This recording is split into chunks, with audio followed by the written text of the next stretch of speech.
Muito bom, né? A gente está aqui para mais uma conversa de família, de mesa, de comunhão. Vamos passar direto para isso. E o Ogalvo está aqui, que é um amigo, um irmão, companheiro de caminhada. Ele é Fabiana.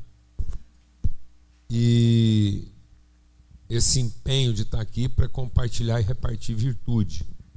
Então, como é que nós podemos ser cheios, né? E bem a propósito do que nós estamos compartilhando aqui hoje, o Ogalvo traz para nós mais um pouco daquilo que Deus tem colocado no coração dele. E o Ogalvo sempre faz tudo com muita excelência, muita dedicação e profundidade. Se tem alguém que eu vejo que se dedica mesmo a entregar com excelência aquilo que Deus colocou no coração dele, é esse irmão. E aí ele está lançando aqui o Wake Up, né? Levante-se, baseado na trilogia lá, nem não é trilogia, né? São quadrilogia lá, do Matrix. Assisti todos, se você não viu ainda, recomendo. Se você não gosta de ficção, melhor ainda. E aí você vai assistir um trem forçado, né? E coisa boa quando a gente é forçado a fazer uma coisa, né? Então, e assiste lá, fantástico, e baseado nisso. O Galvo está entregando, então passar direto para você aí, você conduz a gente nessa conversa, a gente vai te interromper aí quando precisar. Amém? Bom dia. Que a graça e a paz do Senhor Jesus sejam sobre sua vida, amém? Todas as vezes que a gente se reúne como família, a virtude de Deus, como a gente ouviu aqui, uns trazem cântico, oração, profecia, a cura. Tenho certeza que essa manhã também é dia de cura nas nossas vidas, porque fala de transformação de pensamento, né? E as Escrituras Sagradas dizem que o homem é aquilo que ele pensa. Claro que quando a palavra de Deus está falando do pensamento, não envolve apenas o raciocínio lógico. A cultura hebraica lá, quando está falando de coração e mente, ela se mistura, né? Às vezes a gente, com o mundo mais ocidentalizado, a gente imagina que é apenas racional. Não é tão somente racional, né? Tem a ver com a vida como um todo. Tanto é que Deus pede não apenas a nossa mente, Deus pede também o nosso coração. Deus quer o nosso coração. E, bom, eu sou o Gálvaro, casado com a Fabiana, psicóloga mais bonita, pastora do Brasil, né? E antes de eu falar do novo livro, já vou apresentar uma vez mais. Ela já esteve aqui apresentando o livro dela, que está com a gente também, Vida Compartilhada, né?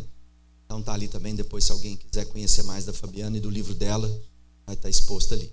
Eu queria ler um texto. Nós somos casados há 31 anos.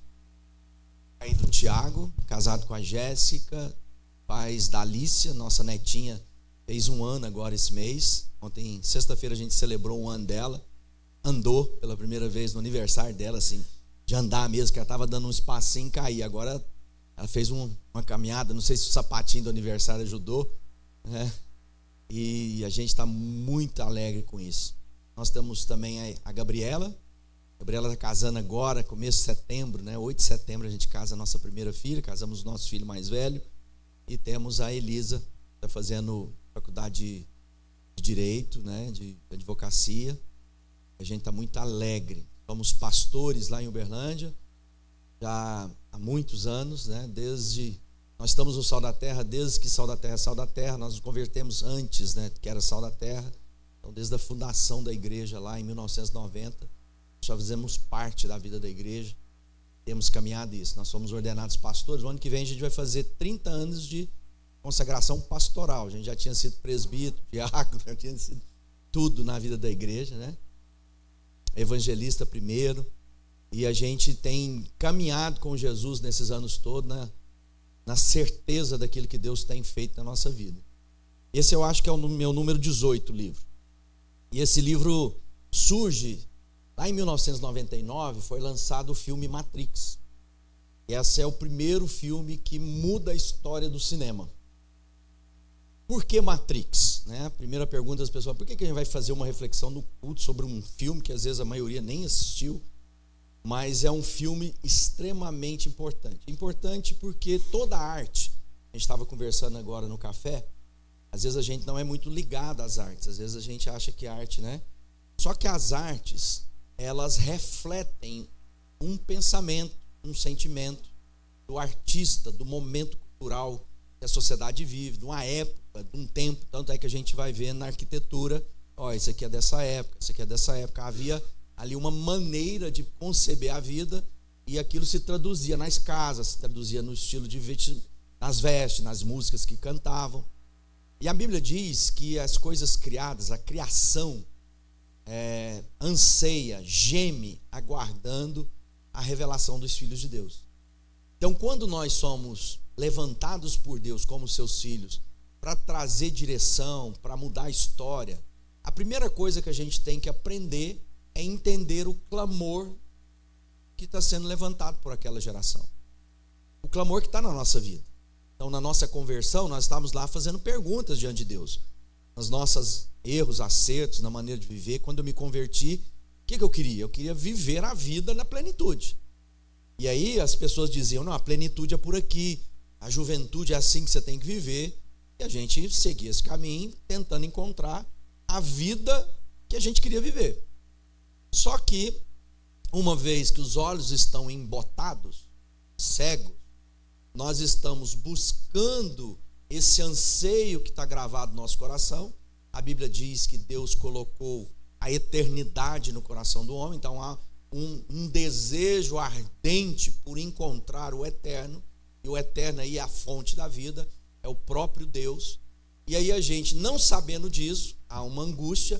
Já viu aquela coisa? Parece que a minha vida está tudo certo, mas eu estou com angústia aqui, eu estou parecendo que está faltando alguma coisa. Fome de Deus. Só que as pessoas não sabem, porque estavam escravizadas.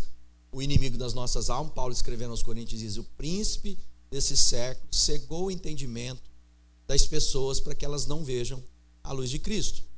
Então há lá um anseio, mas esse anseio não se sabe de quê. Então a gente imagina que é de prazeres, ou de realização, ou de fama, ou de dinheiro, ou de tantas outras coisas que o homem vai tentando colocar na sua vida para responder o clamor interno, que ele não sabe do quê, mas ele sabe que está faltando alguma coisa. Por isso que a gente vai andar nas culturas mais distintas do planeta, e eles estão lá tentando encontrar uma reconexão com o Criador, da maneira deles. Para quem já foi em Machu Picchu, falei que eu fui em Machu Picchu, fui no mesmo mês lá, eu estava em Machu Picchu e fui em Manhattan, lá em Nova York. E Manhattan chama atenção pelo tamanho dos prédios da sua época, né? Hoje não são os maiores mais, mas ele... E todo prédio tem nome de gente, da família tal, da família tal, da família tal. Em Machu Picchu, eles construíram uma grande construção, que é no pico das montanhas de pedra. E é uma coisa interessante, porque eles criaram uma cidade sacerdotal no alto disso. E a única maneira de sobreviver lá, eles tiveram que levar não pedra para construir casas, mas levaram terra para fazer plantação.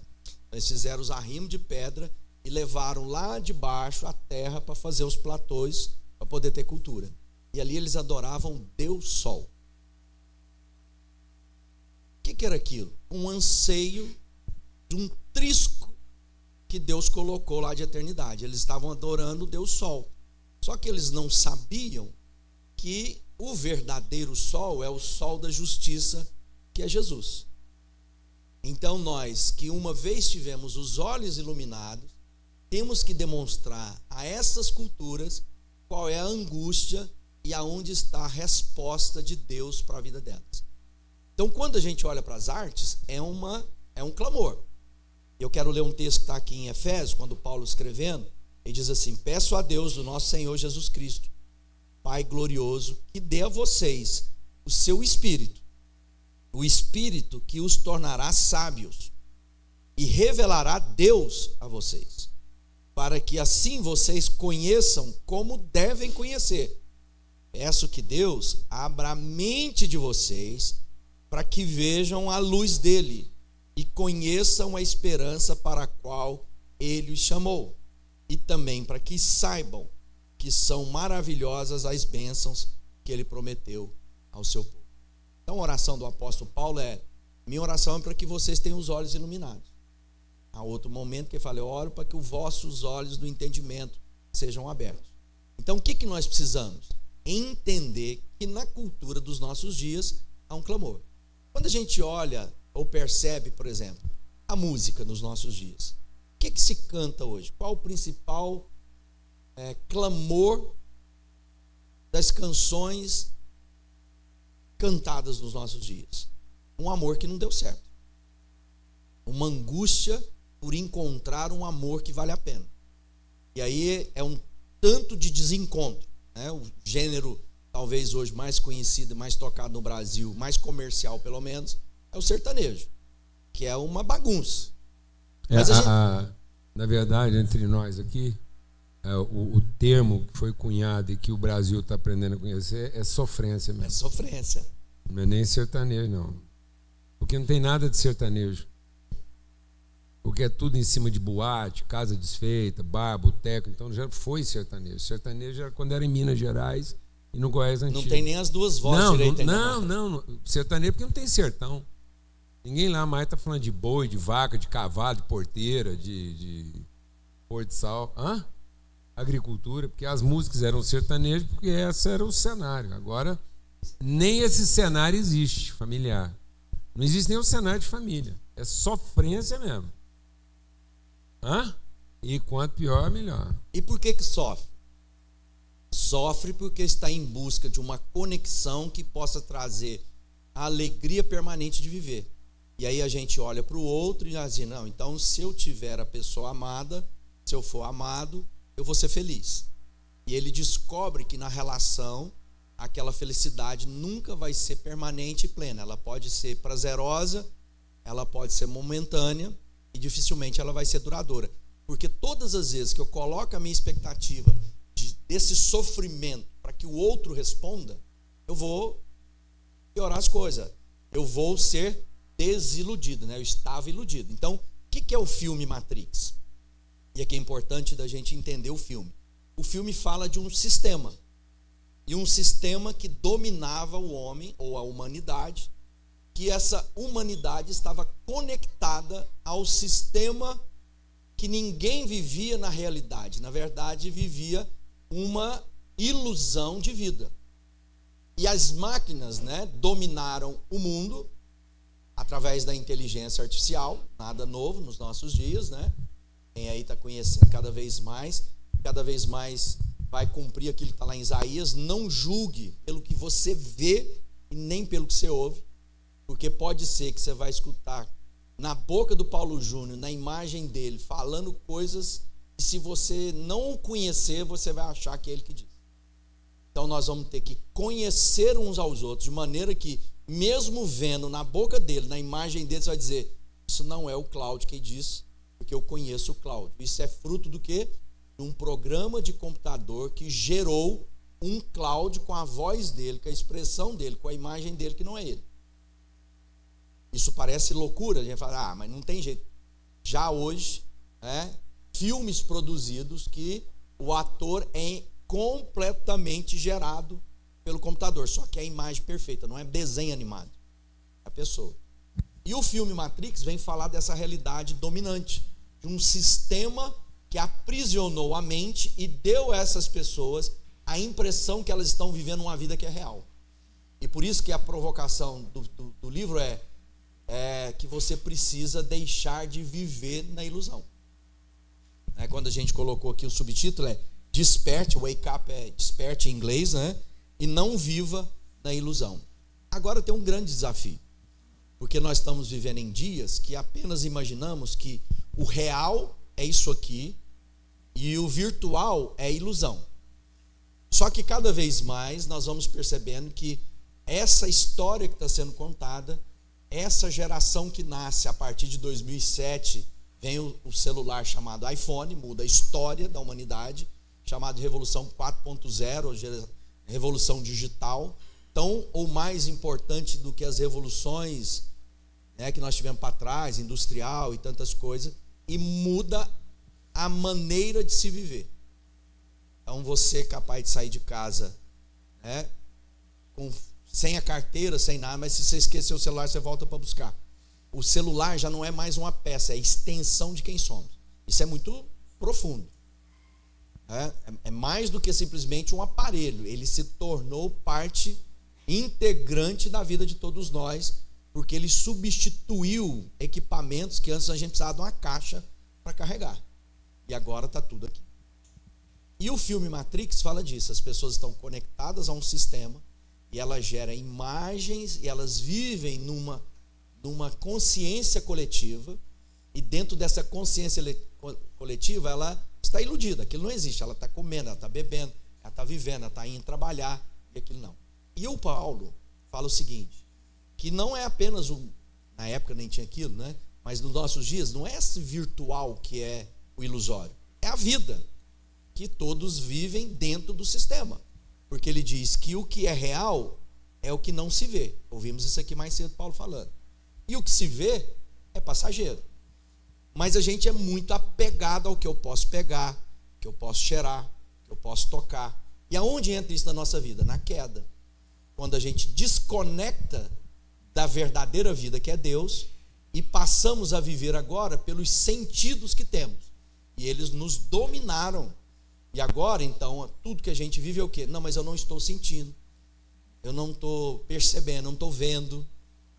E a Bíblia diz, olha, tudo isso aqui é passageiro. Então, o processo que nós estamos vivendo nos nossos dias são processos de despertamento.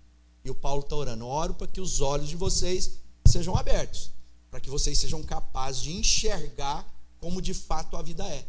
Então tem muita gente que está presa à Matrix e pensa que agora mudou de religião, ele vai ter a vida nova. E às vezes não, ele só mudou de religião. Se ele não tiver os olhos do entendimento aberto, ele vai continuar nas mesmas práticas, na religião diferente, e no final ele vai ainda querer se matar, vai se auto-exterminar, porque não encontrou a vida genuína e verdadeira.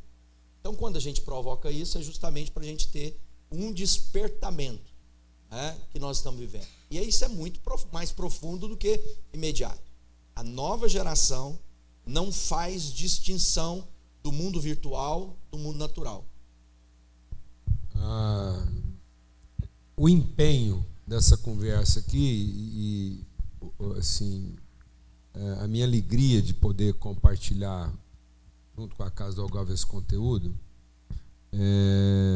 vai muito além do conteúdo em si. Eu quero chamar a atenção para a pedagogia da proposta.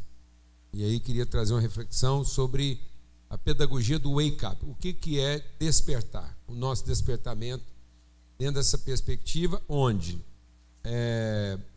a plataforma reflexiva é uma obra de arte contemporânea. E alguém pode até discutir a relevância disso. Por que do empenho? Porque a abominação para Deus, o que Deus considera abominação? Não são as práticas. As práticas humanas já foram perdoadas. Se você encontrar uma pessoa, por mais pecadora que ela seja, o que ela está fazendo já foi perdoado. O ministério da igreja não é o patrulhamento do comportamento das pessoas. Seu maior desafio familiar não é patrulhar o comportamento dos seus filhos e nem pautar o comportamento. A obra redentora de Cristo é para nos devolver aquilo que é o verdadeiro propósito da nossa vida, que são as relações. Então, a grande sequela do pecado não foi a condenação. A grande sequela do pecado foi a separação de amigos íntimos. Ou seja, duas pessoas feitas uma da outra se separaram e cobriram-se uma da outra.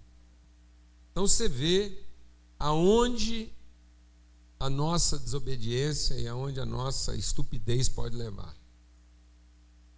Então você imagina a que níveis pode chegar essa separação de pessoas que estão sendo ligadas na história. Agora, se aquilo pode causar um dano de alguém que era feito do outro, nesse nível de intimidade, Adão e a Eva lá eram feitos um do outro. Eles eram a mesma pessoa. Então isso vai muito além daqui, porque às vezes a gente fala assim, quando um homem se junta com a mulher, faz com ela uma só carne, passa a ser uma só pessoa. Isso para nós é um desafio. Beleza? Estão me entendendo isso ou não? Agora, lá no contexto do Adão e Eva, é isso mesmo. Então eu estou tentando imaginar que eu e a Alana somos uma pessoa a partir de uma associação. Mas Deus quer que eu entenda que eu e ela somos um lá na referência do Adão e da Eva, feitos da mesma substância, gerados da mesma origem. E o pecado vem e faz com que eu vista isso de uma fantasia. Ou seja, eu passo a me apresentar para a pessoa mais íntima da minha vida, vestido da fantasia que eu fiz para mim para me esconder dela. Você pensa as relações de pai e filho, irmão com irmã, casamento, noivado. Pensa isso a nível das relações empresariais e religiosas. Desperta disso. Esse é o grande desafio. E aí, a gente ainda está vendo as relações numa perspectiva de converter um inimigo e não de alcançar um irmão. Por isso eu acho que o esforço aqui em trazer uma reflexão profundamente bíblica a partir de um contexto artístico já quebra na nossa cabeça um paradigma, porque isso está sendo uma luta hoje em dia. O povo entendeu que para falar do evangelho você tem que fazer um estudo bíblico com 4 pontos, com todas as referências, com toda a bibliografia, Mateus, capítulo, versículo e subversículo. As pessoas não conseguem mais conversar espiritualmente. Elas só conseguem discursar religiosamente. Às vezes é por isso que você não está percebendo por que seu filho não consegue comungar espiritualmente com você. Porque quando você vai falar de espiritualidade para ele, você faz com ele o quê? Uma pregação. Você está tentando alcançar a vida do seu filho através de uma pregação. Vamos ter um momento espiritual aqui em casa, abre a Bíblia e vamos fazer um estudo bíblico. As pessoas não conseguem conversar sobre espiritualidade e a palavra de Deus a partir de qualquer assunto. Puxa um assunto aí. Puxa um assunto qualquer e vamos tornar ele o quê? Espiritual à luz da palavra de Deus. Porque é assim que Deus criou, tudo é pedagogia. Aí Paulo entra lá no centro da idolatria humana, em Atenas, e a Bíblia diz assim, e ele incomodado de ver gente sincera, e aqui fala, ele conversava todos os dias com judeus e gentios que sinceramente estavam buscando a Deus. E ele ficou incomodado com aquilo. Ele falou, não me conformo com isso. E aí, como é que foi a forma dele não se conformar? Ele fez um levante, ele entrou chutando tudo quanto é estátua que tinha lá, ele tratou aquele povo como inimigo, ele fez uma retórica de condenação e falou assim, todo mundo que se ajoelhar diante dessa estátua vai para o inferno. Foi isso que ele fez? Ele falou, não. Irmãos atenienses, meus amigos, estou vendo a busca de vocês, ele é sincera. Vamos conversar a partir de algo que vocês entendem. Eu não vim aqui para destruir o Deus de vocês. Eu vim aqui para significá-lo. Vim aqui significar. Agora é interessante, né? Porque às vezes tem um ponto que a gente precisa estar bem resolvido na nossa vida. Ou seja, para mim ter uma conversa espiritual, eu tenho que aprender aonde está a fonte. E a fonte é as Escrituras Sagradas. Porque não é a minha experiência espiritualista que determina uma conversa espiritual. Paulo podia conversar com atenienses, pudesse conversar com os próprios religiosos, seus dias, como ele era fariseu, ele tinha pedigree. Ele falava, deixei isso para trás, porque tudo aquilo foi ressignificado agora de uma maneira nova. Então muita gente também, desconhecendo as Escrituras, estão tentando conversar de espiritualidade que vira espiritualismo. Nada tem a ver com as Escrituras Sagradas. Embate religioso. Então eu preciso conhecer, e quanto mais conhecer das Escrituras, mais eu vou poder conversar de qualquer assunto. Mais seguro. Sem nenhum problema. Está falando de Deus. Qual Deus? O único e verdadeiro Deus. Está falando do Deus criador. Então só tem um. Então vamos conversar a partir dele. Então em qualquer roda, você se levanta. Você, wake up. Você é a luz. Você não está lá para discutir, não, mano. Você não está lá para dizer que está todo mundo errado, não. Você está lá para dar sentido à música deles. Você não tem que converter eles por causa dos seus medos. Liberto dos seus medos, você está lá para iluminar. Por isso a palavra de Deus diz que é toda a criação. Toda a criação. Eu vou falar uma coisa para você. Um dos maiores profetas da humanidade, entrou em depressão. A depressão dele foi tão profunda que ele falou assim para mim: o meu maior engano na vida foi o Senhor. Falou isso para Deus. O Senhor me passou para trás. Falou isso para Deus. Jeremias falou isso para Deus. O Senhor me enganou quando o Senhor me deu a tarefa de evangelizar esse povo. Esse povo não tem jeito. E eu estou aqui fazendo uma coisa impossível. E o Senhor que me enganou. Aí sabe o que Deus falou para Jeremias? Sabe o que é o seu problema? Você está tentando converter eles. O dia que você se converter a eles, eles vão ser inspirados por você. Levanta, gente. Wake up. Sai desse sono. Sai dessa paranoia. Sai dessa ignorância, dessa esquisitice. Achando, porque as pessoas percebem que quanto mais enfático você é no seu discurso, você não está fazendo por eles. Você está fazendo por quem? Por você. São seus medos que estão fazendo você fazer isso. É o medo que você tem deles. E não o amor que você tem por eles. É o medo que você tem da idolatria dele. É o medo que você tem da prostituição dele. Aí a prostituta já percebeu que você está querendo converter ela porque você tem medo dela roubar seu marido. Ou seu filho. Eu tenho medo do meu filho casar com um trem que não presta, minha filha arrumar um trem que não vale. Aí é o nosso medo, por isso que a gente quer converter os outros. Para garantir um mundo bom para quem? Para nós. Levanta. Nós somos a redenção. Nós não estamos aqui para ser salvo.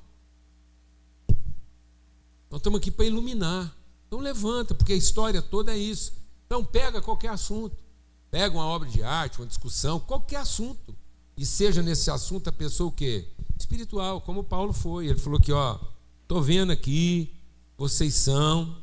E aí o que diz o texto? Então, Paulo woke up. Então, Cláudio, wake up.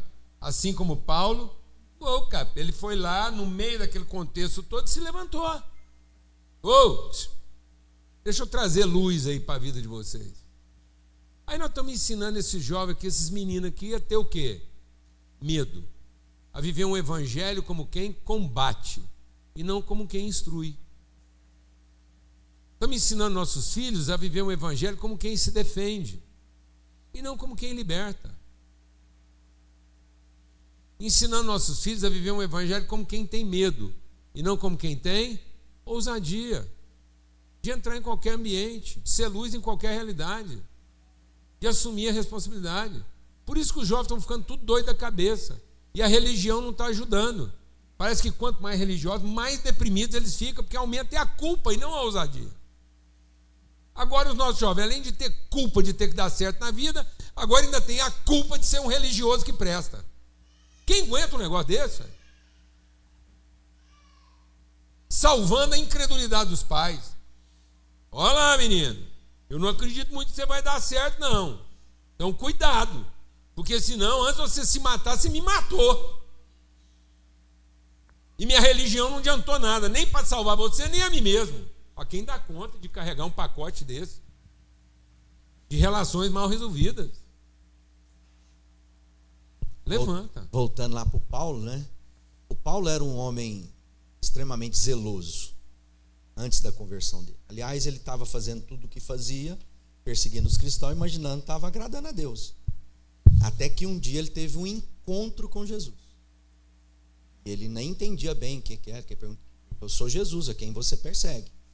Então, na nossa vida, na nossa espiritualidade, se não houver a iluminação de Deus em nós, ou seja, se não for a obra do Espírito Santo, aquilo que eu faço não me ilumina. Então tem muita gente pensando que a sua vida... E um cego não pode guiar outro cego. E muita gente está pensando na vida que eu vou por mim mesmo encontrar ou merecer o céu de Deus. Então se eu for bom, se eu fizer as coisas, isso não é evangelho. Ou seja, só a iluminação, por isso que lá no filme fala do despertamento, que era necessário um Salvador. E o Salvador já foi nos dado. Quem é o nosso Salvador? As minhas obras? Não. O que eu deixei de fazer? Tão pouco. A religião que eu frequento? De forma alguma. O meu Salvador é Jesus, que interferiu na história, que já estava preparado antes de todas as coisas serem criadas. Só não foi destruída a humanidade, porque Deus havia dito que ele destruiria, né? O homem morreria, mas ele garantiu que houvesse redenção, quando o cordeiro havia sido sacrificado antes da fundação do mundo.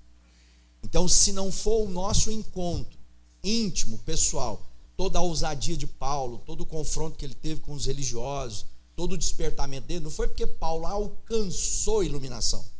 E esse é um problema das religiões, porque eu imagino que se eu for me fazendo bem feito, se eu for melhorando, eu vou ser iluminado por aquilo que faço.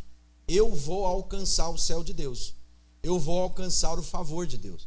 Na verdade é tudo o contrário. Deus fez por nós, e uma vez agora salvos, nós podemos viver a vida de salvação que Deus tem para nós. A condenação não virá para o religioso pagão.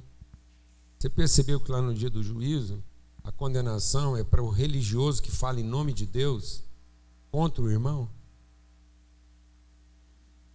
Cuidado. Porque às vezes nós estamos achando que é a religião pagã que condena. Não, o paganismo revela a ignorância do homem na sua sinceridade de buscar Deus. A condenação vem para aquele que, conhecendo a verdade, não encarnou a verdade. Não foi amor, não foi longanimidade, não foi paciência, não foi ajuda,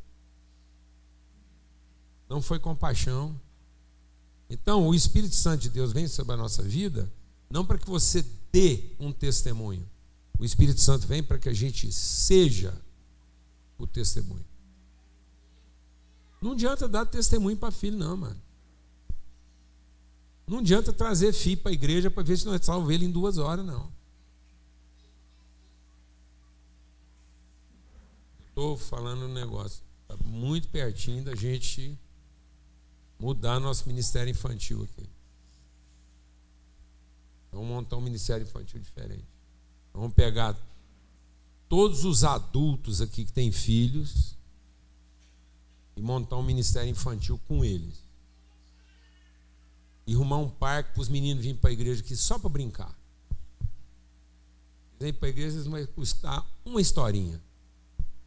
Tá doido? Esses meninos passam a semana inteira numa sala de aula, escutando trem, conteúdo, aula. Vem para a igreja, eles tinham que vir para brincar. E os pais aqui aprender a contar história para eles em casa. E não trazer eles para cá. Isso, né? E não trazer eles para cá para nós tentar salvar eles em 1 hora das histórias que eles escutaram em casa. Porque eles passam a semana inteira sendo pagos para escutar um punhado de trem, e depois nós temos que ficar aqui na obrigação de dar uma lavada neles para ver se depura.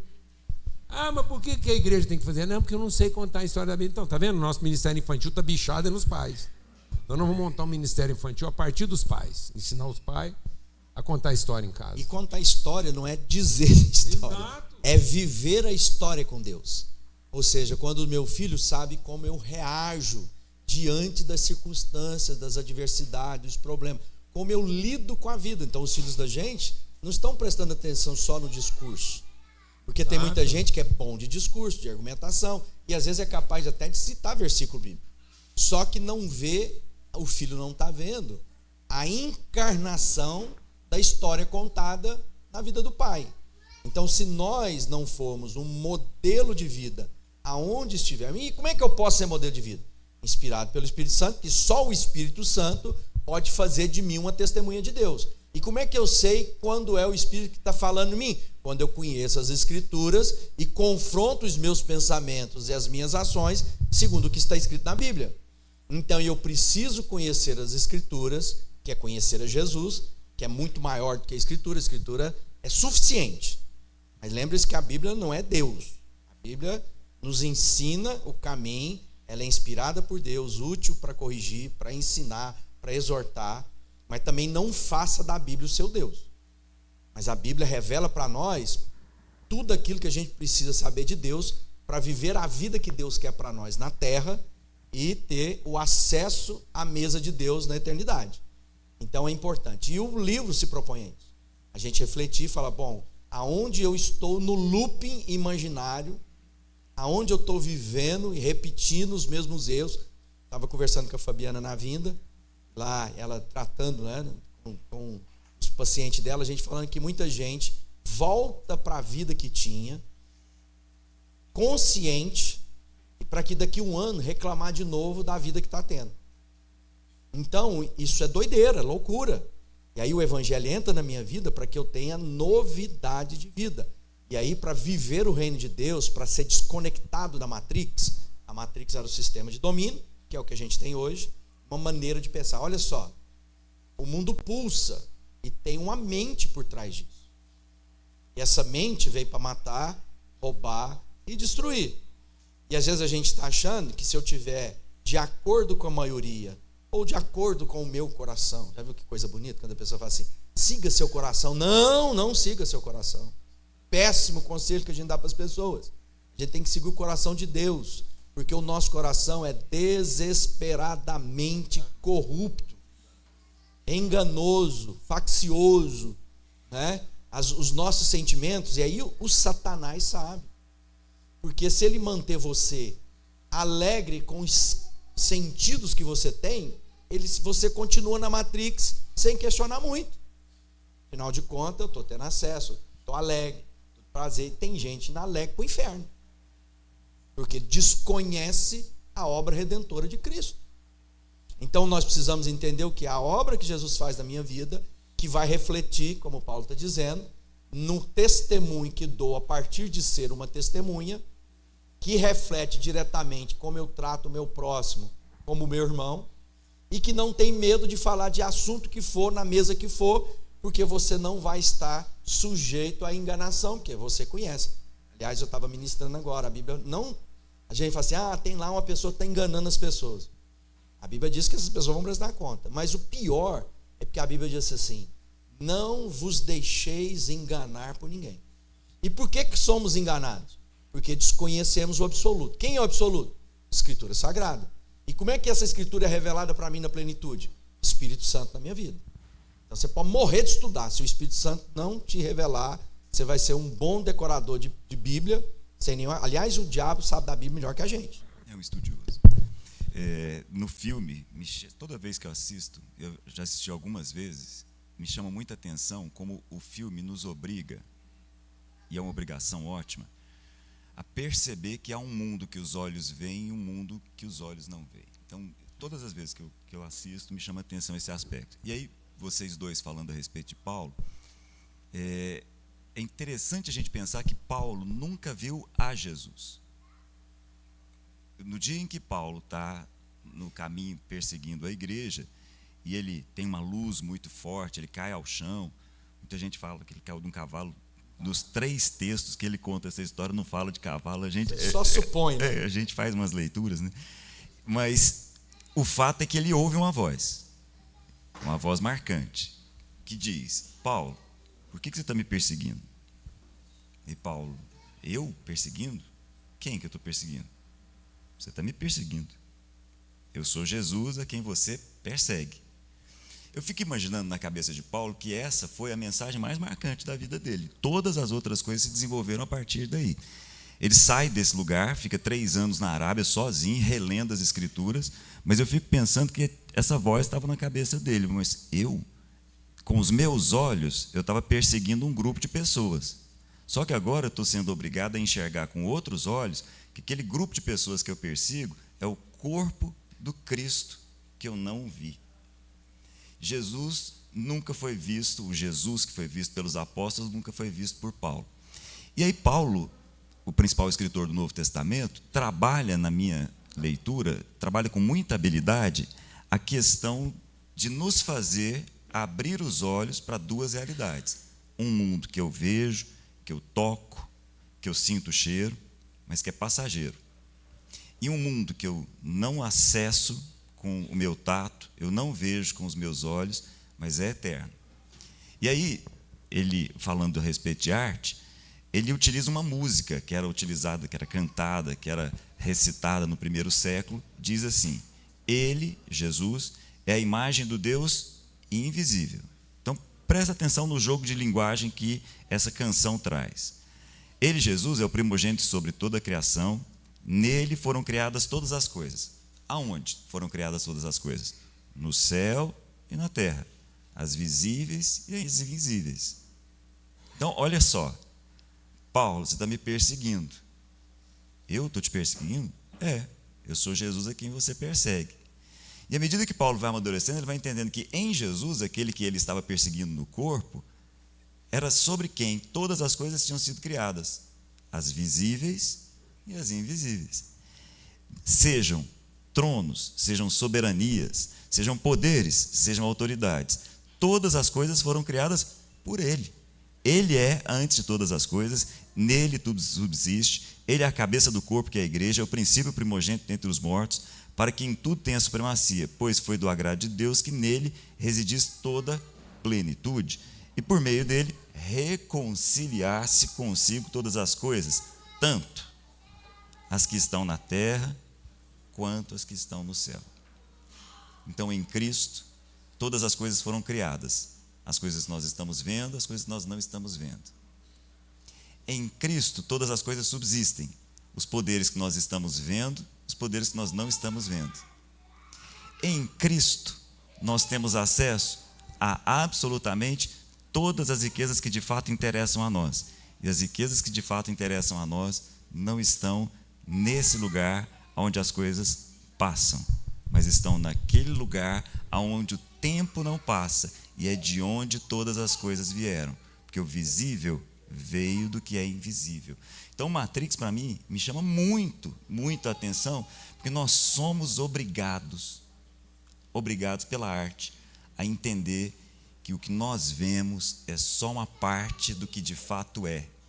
E essa parte que nós vemos, e é só parte do que de fato é passageiro. O eterno não está aí.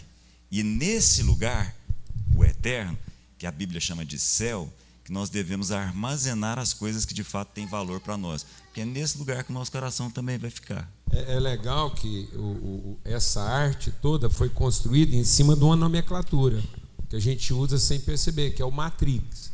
O que quer dizer Matrix? Quer dizer o padrão, o código que você usa para definir todas as coisas. A sua Matrix. A sua matriz. Qual é a matriz que você está usando? Você está usando a matriz do visível? Então você vai viver a vida de acordo com o visível. Mas se os seus olhos forem iluminados para o invisível, então você mudou a matriz. Agora a sua matriz é outra, porque agora você vive de acordo com o padrão de Deus.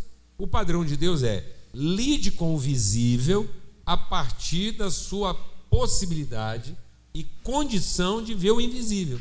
Então todos nós aqui somos o invisível do visível. Mas agora tem um punhado de gente que ele é o visível do visível. Ele é a forma como o visível dele se reproduz.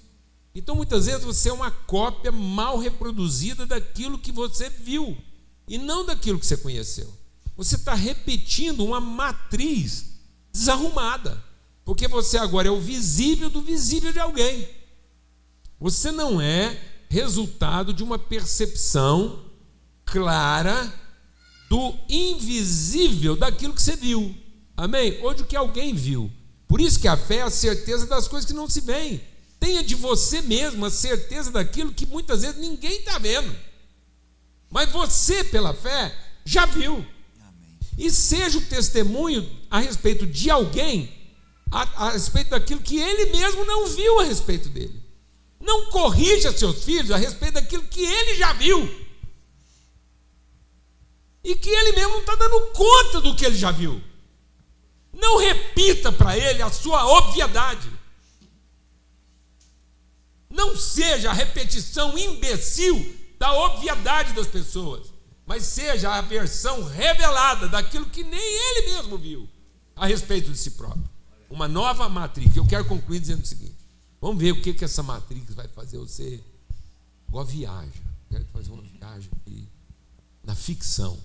Leia a Bíblia como quem está sendo levado pela arte do invisível. Lá em João, capítulo 20, vamos falar agora sobre Matrix. Capítulo 20, verso 19. Ao cair da tarde daquele primeiro dia da semana, estando os discípulos reunidos com as portas trancadas, por medo dos judeus, Jesus entrou e se colocou no meio deles. O que aconteceu naquela tarde? Os discípulos, em função de tudo que tinha acontecido, trancaram, levantaram uma parede. A Bíblia diz que Jesus derrubou o muro de separação. E a gente acha que derrubou e que não vai ficar pedra sobre pedra, porque é um derrubar físico. Não. Jesus derrubou porque ele mudou a matrix. Por que você acha que essa parede separa? Sabe por que você acha que essa parede separa? Porque você trata ela pelo visível do visível. Então você acha que essa parede é o quê? Sólida. É uma ilusão de ótica. Certo, professor de física? Certíssimo. A solidez dessa parede é ilusória. Ela é feita de átomos. Você aprendeu isso na escola. A escola está te ensinando a não considerar a parede o quê? Sólida. A física te ensina. Você aprendeu? Você aprendeu que ela é feita de átomos? Significa que essa parede aqui vibra mais do que alguns crentes que frequentam essa igreja. Se o povo está procurando vibração, quando eu venho para cá, eu falo assim: se for por causa de falta de vibração, está sentado em cima da cadeira. Né? Pronto. São a os cadeira átomos. é uma ilusão. Se por um instante Física seus quântica. átomos combinassem com os átomos da cadeira, e por seu azar ou sorte, as partes cheias que estão em movimento em você combinasse as partes vazias, ou imaginar que parasse. Se parar, pode ser que você vaza na cadeira, porque você vai ser uma combinação de cheios e vazios. Alguém está viajando aí? Está entendendo o que eu estou falando? Você viu a viagem aí? Se parar, você fala assim: para! E se parar os seus cheios atômicos com os vazios da cadeira e os cheios atômicos da cadeira com os seus vazios, sabe o que vai acontecer? Agora imagina Jesus chegando lá, os discípulos com medo. Quanto mais medo, mais sólida a parede, porque medo é fruto do visível. Aí Jesus para lá e fala: ele dá uma paradinha, vai andando e vai combinando os átomos dele com os átomos da parede. Olha a Deus. Aí aquela muro de separação que o seu filho levantou porque está com medo, aquele muro de separação que o seu amigo levantou porque está com medo, aquele muro de separação que você levantou porque está com medo, aquele muro de separação que as pessoas que você mais ama levantaram porque está com medo, você vai simplesmente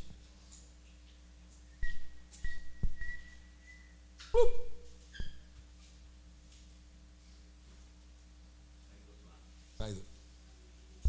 Porque foi destruído diante de você o quê?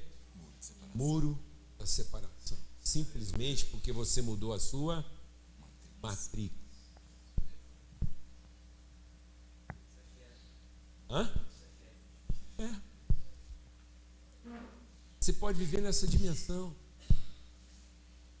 E só tem um jeito, né, Paulo? Da gente viver essa temporalidade que o Cláudio estava explicando, que é o visível, que é o chamado de concreto, né, que a gente pode tocar, pegar. É quando os meus olhos se abrem para o eterno. Porque enxergando o eterno, eu lido com a temporalidade, trazendo o eterno para a relação. Então isso me livra do medo e das cadeias mentais e emocionais. Então tem muita gente que não está preso pela parede que se vê. Às vezes é é uma mente escrava, que é o que Paulo fala. Se você não reformar, se você não transformar a sua mente, você nunca será capaz de experimentar aquilo que todo mundo quer viver: boa, perfeita e agradar à vontade de Deus. Isso vale para os problemas que você enfrenta na sua empresa. Todos os Isso aspectos vale da para vida. os seus diagnósticos de enfermidade. Relação familiar. Isso vale para os seus recursos financeiros. Por que você não olha agora para o seu diagnóstico, para a sua empresa, para os seus desafios, para as pessoas que convivem com você numa outra matrix? Isso vale para uma viuvez. Amém? Porque você rompeu o muro da separação. Eu estava ontem com uma mulher e ela chorando, falou assim para mim, e a gente nem sabia que estaria com ela nesse dia. Ela falou, está muito difícil, está muito triste. Eu falei, por quê? Porque ela falou assim, porque hoje faria 56 anos, exatamente hoje fariam 56 anos de casamento. Eu falei, não, faria não. Está fazendo. Sua família está toda aqui reunida. Seus amigos estão aqui reunidos. É dia de celebrar um casamento de 56 anos que continua funcionando. Mudou a matrix. Ela entrou em alegria. Aí eu estava lá cantando parabéns, orando, celebrando, dando graças a Deus por um casamento de 56 anos que ainda funcionava. Ela olhou e falou assim, gente, eu estava casando nesse dia, nesse horário, era 10 horas da manhã. Amado, isso é matrix. Glória a Deus. Wake up. Abra seus olhos. Você acabou de falar de uma coisa altamente espiritual em cima de uma aula de quê? Física. A vida. Deus quer conversar com você em todas as coisas. Não crie para você ambientes emparedados religiosos, obrigando as pessoas a ter que mover portões gigantescos para entrar nesse lugar religioso que você cria. E que faz você ter medo dos lugares religiosos que eles criaram. Amém? Wake up, porque nós temos a matrix. Aleluia. Está aqui então, o livro está aí. Essa é a reflexão, tem mais ampla que a gente conversou aqui, da sua vida, da sua caminhada, da sua jornada, como você pode enfrentar com discernimento. O grande desafio nosso é discernimento espiritual, porque nós estamos nos abatendo, angustiando, vivendo ansiosos, porque nós estamos convictos de que é o que a gente vê, e essa coisa nos cega. É interessante isso. O que nós estamos enxergando está nos cegando, ao invés de olharmos para aquilo que Deus tem, que os meus olhos naturais não podem ver, mas pela fé eu alcanço e vivo. O que é a fé? A certeza, não é dúvida, convicção de que aquilo que Deus disse vai se cumprir na nossa vida. E só tem uma maneira de você saber o que Deus disse. Não é o que você supostamente acha que Deus deveria ter dito, ou o que você imagina que Ele está dizendo. É o que a Bíblia diz para você. Então é necessário você voltar para as Escrituras, ler com calma, sem tensões, ler os evangelhos, ler as cartas pastorais e ir navegando. É uma coisa muito simples, porque às vezes você está de caixinha de promessa. Cuidado com isso. Todos nós aqui produzimos conteúdo de internet, e as pessoas agora querem o 1 minuto da reflexão do dia. É o Reels. Isso é caixinha de promessa. Isso te desperta se você tem a base. Então você precisa entender para que os recortes, como nós já aprendemos, o diabo fez recorte com Jesus lá atrás, né? Então hoje a gente está vendo vídeo na internet de recorte, coisa boa e coisa ruim. Não viva de recortes. Seja toda a Escritura Sagrada. Medita de dia e de noite, para que você tenha cuidado de encher seu coração e sua mente, para que aquilo que você falar seja de acordo com a palavra. Isso é profetizar, toda vez que eu falo que está escrito, e eu possa fazer aquilo que a Bíblia diz que eu preciso fazer, para que você possa viver a vida de plenitude que o Senhor tem para cada um de nós. Não se contente com a vida ruim. Jesus diz, eu vim para que você tenha vida e vida abundante. E vida abundante não é ausência de tribulações, angústias, problema, não. Nem de fornalha, nem tampouco de algemas. Porque Paulo estava preso e ele não se sentia preso. Aliás, ele diz quando estava preso que ele era prisioneiro de Jesus. Então ele via além daquilo que Roma podia impor sobre a vida dele, os religiosos. Pronto, ele estava livre para escrever algumas cartas que ele escreveu a partir daquele momento prisioneiro, né? E Deus quer isso para a nossa vida, que você vive. O livro está ali, quero recomendar, e recomendar o da Fabiana também, Vida Compartilhada. Tem outros livros lá. Pastora Celante. Amém. Você tem algum recadinho aí? Olha aí, velho. God vibes total, aleluia. A gente semeia e colhe. Semeia um boné legal, essa semana já estou colhendo. É o boné God vibes na medida da lana. Agora eu vou fazer a matrix aqui, passar para mim. Vai mudar a matriz. Então, Os vazios entrarem. God vibes semana que vem. Pode falar. Você mudou a matriz aí pro vazio entrar. Queridos, nós temos tido essa empreitada todo o período de férias. Nós, há muito tempo atrás, a gente entendeu de evangelizar as margens do Rio Araguaia, oportunizando essa cultura de Goiânia, né?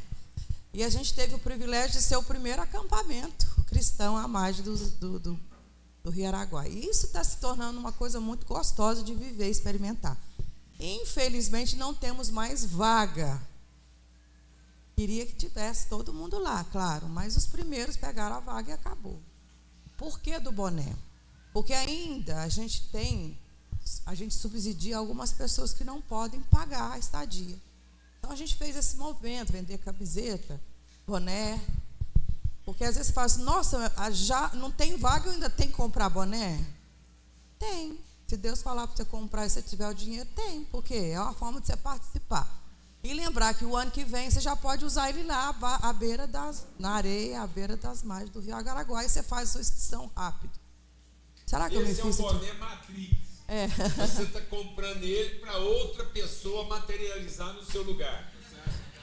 Então, se você puder cooperar conosco na aquisição desse boné, significa que você vai estar participando, né, desse subsídio que a gente precisa complementar no nosso orçamento. E o ano que vem a gente vai ter fé para fazer um acampamento maior ainda, porque tem sido triste poder falar para os meninos, as meninas não tem mais vaga. E está tão bonito o nosso acampamento. Coqueiro, ar-condicionado, palhoça para a gente fazer louvor.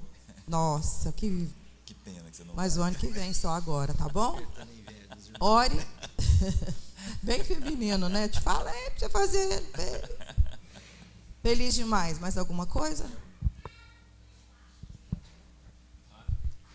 Mas eu queria, de uma forma muito assim, incisiva, te pedir para você orar para nós, está indo muito jovem, para que realmente lá, nesse período, a gente possa tocar nessas realidades espirituais que mudam nossa forma natural de pensar. Amém? Eu quero orar por nós, encerrando esse período, né, aqui de comunhão, e te convocando para isso, tá bom? Senhor, nessa manhã a gente pôde ouvir 3 homens de Deus nos levando à reflexão de que o Senhor é real, o Senhor é tangível, nós podemos tocar no Senhor e sermos transformados. Nós podemos ser instrumento de transformação na vida dos nossos filhos, dos nossos irmãos. Nos leva mesmo, Senhor, cada dia mais conhecedores dessa verdade, porque ela nos liberta. Eu quero declarar uma boa semana que começou sobre nós hoje, e que toda a sorte de bênção que já foi conquistada, Senhor, nas regiões celestiais, os meus irmãos possam acessar por fé. Lembrando daqueles que estão enfermos, que estão, ó Deus, muitas vezes diante de situações que abatem as nossas emoções. Toma-nos, Senhor, com esse ministério aqui, com essa família que reúne nessa região, cada dia mais, para sermos mulheres e homens influenciadores nessa cidade, Pai. Levando e carregando a luz de Cristo aonde a gente passa. Amém. Colocamos mais uma vez diante do Senhor os nossos trabalhos, as nossas linhas de trabalho, e lembrando, Senhor, que o nosso coração está em paz, que não haverá falta de coisa alguma. Toda a provisão já nos foi dada, Senhor. E que a graça genuína do Senhor esteja guardando a nossa mente e o nosso coração até a consumação de todas as coisas, em nome de Cristo Jesus. Uma boa semana, família. Amém. Amém. Eu vou estar dedicando o livro ali, se alguém quiser. Ó, quem quiser o livro aí com valor agregado, o Ogal vai estar lá autografando, tá bom?